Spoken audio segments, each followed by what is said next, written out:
بسم اللہ الرحمن الرحیم۔ السلام علیکم ناظرین، آپ یوٹیوب اور فیس بک چینل دیکھ رہے ہیں، میں رانا عزیر ہوں۔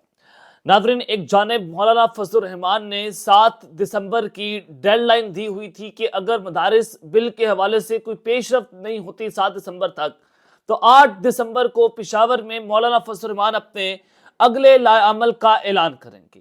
آج 8 دسمبر 2024 ہے، تو ایک جانب تو یہاں پر صورتحال ہے کہ مولانا فضل الرحمان کسی بھی وقت اسلام آباد کی کال دے سکتے ہیں، لیکن دوسری جانب جو بہت بڑی بریکنگ نیوز ہے وہ یہ ہے کہ فوجی جیل میں ایک دلخراش واقعہ پیش آیا ہے۔ یہ واقعہ کس کے ساتھ پیش آیا اور وہاں پر کیا وہ ظلم ہوتا رہا، تمام تر تفصیلات تو میں نے آپ کے سامنے رکھنی ہے، لیکن عمران خان کی جانب سے بھی ایک بہت بڑا سرپرائز دیا گیا ہے۔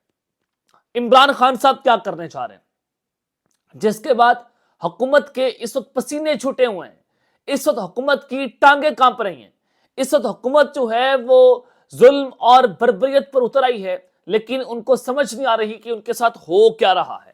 اسلام آباد کال عمران خان صاحب کسی بھی وقت دے سکتے ہیں، لیکن مارشل لاء کا خطرہ، اب یہ دعویٰ کہاں سے سامنے آیا ہے، یہ تمام تفصیلات میں نے آپ کے سامنے رکھنی ہے۔ لیکن آگے بڑھنے سے پہلے آپ سب سے درخواست کے چینل کو ضرور سبسکرائب کر لیں، بیل آئیکن کو دبا دیں، آنے والی تمام تر اپڈیٹس آپ کی خدمت میں بر وقت پیش ہوتی رہیں۔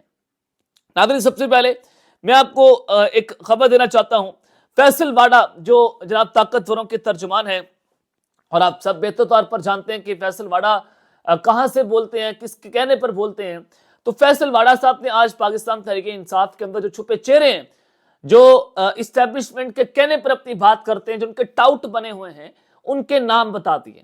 اب فیصل واڈا کہتے ہیں کہ بیرسٹر گوہر، سلمان اکرم راجہ، علی ظفر اور جو علی محمد خان، یہ پی ٹی آئی کے اچھے چہرے ہیں۔ بیسیکلی فیصل واڈا جس کے خلاف بات کرتے ہیں تو اس کا مطلب یہ کہ اسٹیبلشمنٹ ان کے خلاف ہے، جیسے وہ بشرا بی بی اور علی امین گنڈا پور کے خلاف باتیں کر رہے ہیں، تو اس کا مطلب یہ ہے کہ وہ لوگ ہیں جن کے خلاف اسٹیبلشمنٹ ہے، اور یہ وہ 2 لوگ ہیں جو عمران خان کے وفادار ہیں، اور یہ 4 لوگ ہیں جو اسٹیبلشمنٹ کے لیے بہت اچھے بچے کے طور پر سامنے ہیں۔ اور آپ ان کی سٹیٹمنٹس کا اندازہ لگا سکتے ہیں کہ بیرسٹر گوہر وہ ڈی چوک لاشوں کے اوپر کوئی بات نہیں کر رہے۔ سلمان اکرم راجہ صاحب کہتے ہیں کہ ہمیں پتہ ہی نہیں گولی کس نے چلائی ہے۔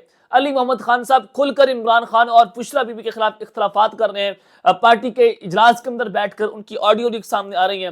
بیرسٹر علی ظفر جو ہیں وہ بھی آپ بہتر طور پر جانتے ہیں کہ وہ اچھے بچے ہیں، اور وہ بھی طاقتور کے ٹاؤٹ ہیں۔ تو یہ 4 لوگ ہیں جن سے اسٹیبلشمنٹ بہت خوش نظر آ رہی ہے، تو یہ چیزیں بھی میں نے آپ کے سامنے وہ رکھ دی ہیں۔ لیکن جناب مولانا فضل الرحمان کے حوالے سے سب سے پہلے میں ایک آپ کو خبر دینا چاہتا ہوں کہ مولانا فضل الرحمان صاحب نے 8 دسمبر کو اپنے اگلے لائحہ عمل کا وہ اعلان کرنا تھا، لیکن خبر یہ ہے کہ صدر مملکت آصف علی زرداری صاحب نے وزیر اعظم شہباز شریف کی ایڈوائس پر قومی اسمبلی کا اجلاس 10 دسمبر کو طلب کر لیا ہے، اور آصف علی زرداری صاحب نے یہ اجلاس شام 5 بجے طلب کیا ہے، جس کا نوٹیفیکیشن بھی جاری کر دیا گیا۔ اجلاس میں معمول کا ایجنڈا زیر بحث آئے گا، تاہم ذرائع کا کہنا ہے کہ دینی مدارس سے متعلق قانون سازی کا معاملہ بھی اجلاس میں زیر غور آنے کا امکان بتایا جا رہا ہے۔ لیکن مولانا فضل الرحمان صاحب نے کہا تھا کہ مدارس کی رجسٹریشن سے متعلق معاہدے پر دستخط کے لیے 8 دسمبر کی ڈیڈ لائن ہے۔ اس حوالے سے انہوں نے کہا کہ مدارس سے متعلق اعتراضات پر کسی طور غور نہیں کریں گے۔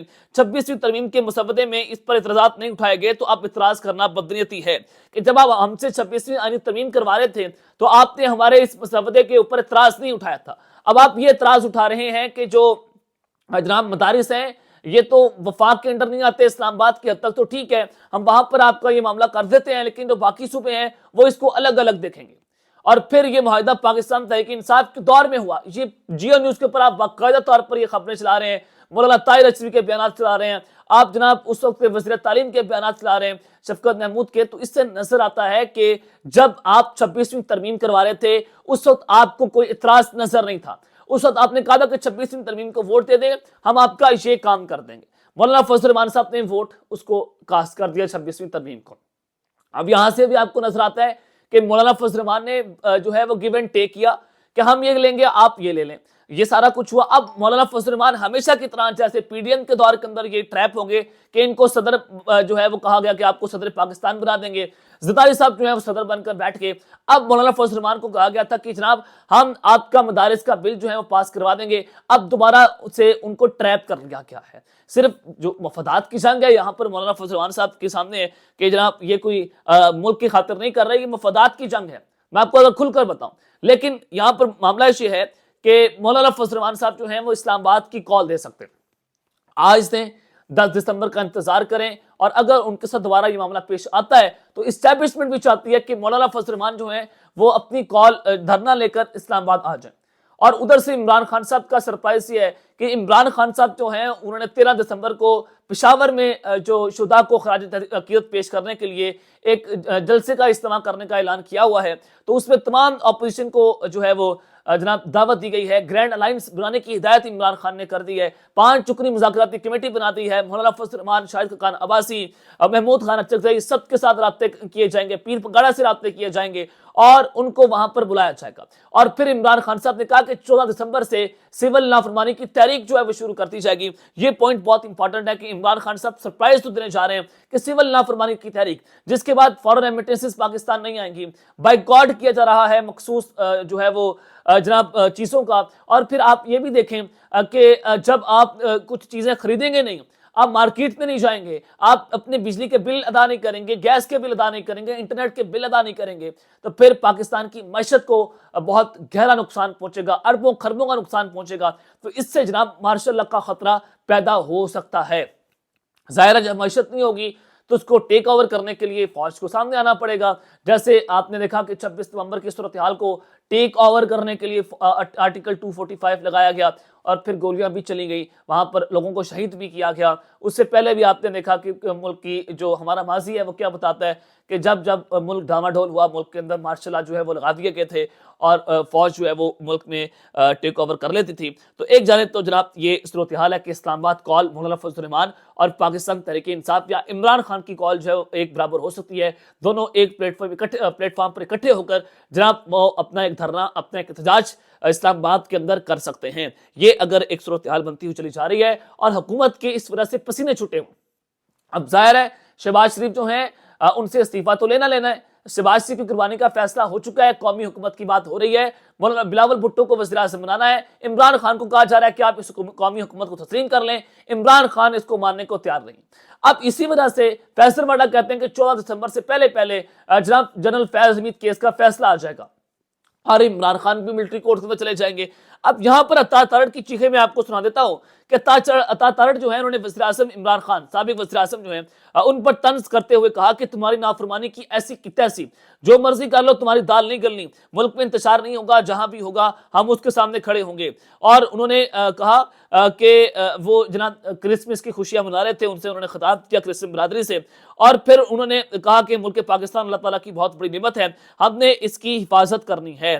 ہمارے بڑوں نے بڑی قربانیاں دی. سول نافرمانی کی جو کال دی گئی ہے وہ مزاحیہ کال ہے. یہ جو نافرمانی اور تشدد کی سیاست ہے عوام نے اسے مسترد کر دیا ہے. جھوٹا بیانیہ بنا کر لاشوں کی سیاست کی جا رہی ہے. سول نافرمانی کی کال شرمناک ہے. تمہاری نافرمانی کی ایسی کی تیسی پھر چکی ہے. نافرمانی تو ہمارے خون کے اندر ہے, لوگوں نے اس کو مسترد کر دیا ہے. اور پھر جناب وہ کہتے ہیں کہ جو تم نے اپنے ماں باپ کے ساتھ نافرمانی کی, تم نے اپنے باپ کے ساتھ نافرمانی کی, تم نے اللہ کی نافرمانی کی, یعنی کہ خدا بنے بیٹھے. عطا تارڑ اس کا فیصلہ کرے گا, ایک وفاقی وزیر, یعنی کہ جو جہاں پر جتنا غلیظ شخص ہے, آپ محسن نقوی کا اندازہ کر لیں کہ اس کو آپ نے وزیر داخلہ لگا دیا, اور اس سے غلاظت والا شخص عطا تارڑ ہے, اس کو آپ نے وزیر اطلاعات لگا دیا, اور یہ اپنی وفاداریاں ثابت کرنے کے لیے عمران خان کو دن رات گالیاں دیتا ہے کہ ان کی وزارت پکی رہے. اب آپ ان کے جو ہے وہ یہاں سے چیخوں کا اندازہ لگا سکتے ہیں کہ حکومت کی چیخیں نکلی ہوئی ہیں اور ان کا آخری وقت جو ہے وہ جناب شروع ہو گیا ہے. اور پھر ہاں ایک خبر میں بھول گیا ہوں, وہ آپ کے سامنے جلدی سے رکھ دیتا ہوں. جناب ملٹری جو فوجی جیل ہے وہاں پر ایک دلخراش واقعہ جو ہے وہ پیش آیا ہے. گجرانوالہ جناب 9 مئی مقدمے میں 653 دنوں سے فوجی حراست میں موجود پاکستان تحریک انصاف و کارکن ملک وقاص کے والد وفات پا گئے, اور آخری سانس تک اپنے بیٹے سے ملنے کی وہ خواہش کرتا رہا وہ شخص کہ میں اپنے بیٹے سے ملوں گا. 653 53 دنوں سے اس کا بیٹا جو ہے وہ فوجی جیل کے اندر ہے 9 مئی کے مقدمے کے حوالے سے، لیکن ان کی کسی نے نہیں سنی، کسی نے ان کی ملاقات نہیں کرنے دی گئی، اور وقاص اپنے والد کا اکلوتا وارث تھا، ایک ہی بیٹا تھا، جناب جیتے جی اسے نہیں ملنے دیا گیا۔ کم از کم اپنے والد کو دفنانے کی جو ہے وہ تو اس کو اجازت دی جائے کہ وہ آئے اپنے والد کو کندھا دے دے۔ تو پاکستان تحریک انصاف نے اس کا مطالبہ کیا ہے۔ یہ جناب بڑا دلخراش واقعہ جو یہ پیش آیا کہ 9 مئی کے مقدمے کے اوپر آپ نے ایک جوان بیٹا جو ہے اس کو، ایک جو اگلوتا بیٹا تھا اس کے والد سے الگ کیا، آپ نے اس کو فوجی عدالتوں کے اندر ڈال دیا، جیلوں کے اندر ڈال دیا، اور پھر اس کے والد کو اسے ملنے نہیں دیا کیا۔ آج اس کا والد جو ہے وہ فوت ہو گیا۔ خدا را آپ اس ملک پر رحم کریں۔ اب تک کے لیے اپنا خیال رکھیے گا، اور سنگا بن ناصمی حلق لیں۔ اللہ نے کے بعد پاکستان زندہ باد۔